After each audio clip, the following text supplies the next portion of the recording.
Hi అండి, నేను మీ లక్ష్మీనరసింహని. ఈరోజు నేను కంది విత్తనాలు వేయడానికి వచ్చినామండి.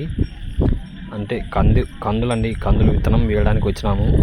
నేను మా మామ కాడి వచ్చినాము. చూడండి, మా మామ కాడి అక్కడ ఉంది. నేను గుంటిక పాస్తున్నాను, మా మామ గొర్రెలు తోలుతున్నాడు.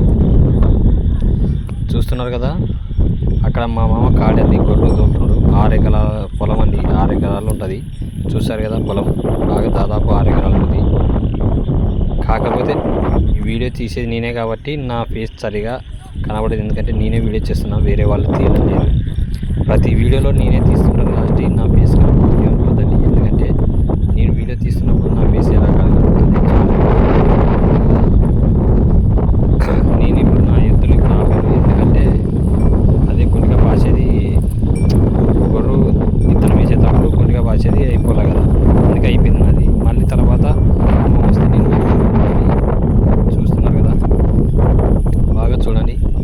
అదే మా మామ వస్తున్నారు చూడండి, కందులు వేస్తున్నామండి. ఇది వచ్చేసి వేరే వాళ్ళకి, మా వాళ్ళకి పోయినాము విత్తనం వేయడానికి, కందులో విత్తనం వేయడానికి. వర్షాకాలం వస్తే రైతులకి ఆనందంగా ఉంటుంది. ఎందుకంటే పంటలు వేయడానికి, పంటలు వేసుకోవడానికి వర్షాకాలం అనేది కరెక్ట్ సీజను. అందుకే సీజన్లోనే పంటలు వేసుకుంటారు రైతులు. ఇది అందరికి తెలిసిన విషయమే, నేను చెప్పే విషయం కూడా కాదు. అయినా రైతులకి వర్షం వస్తే పంటలు వేసుకునే విధానంలోనే గాను, మరి పంటలు పండినక్కడ కూడా వచ్చే ఆనందం వేరుంటుంది. అయినా నా వీడియో చాలామంది చూస్తున్నారు కానీ లైక్ చేయడం లేదు, సబ్స్క్రైబ్ చేసుకోవడం లేదు. ఇది ఒక్కసారి మాత్రం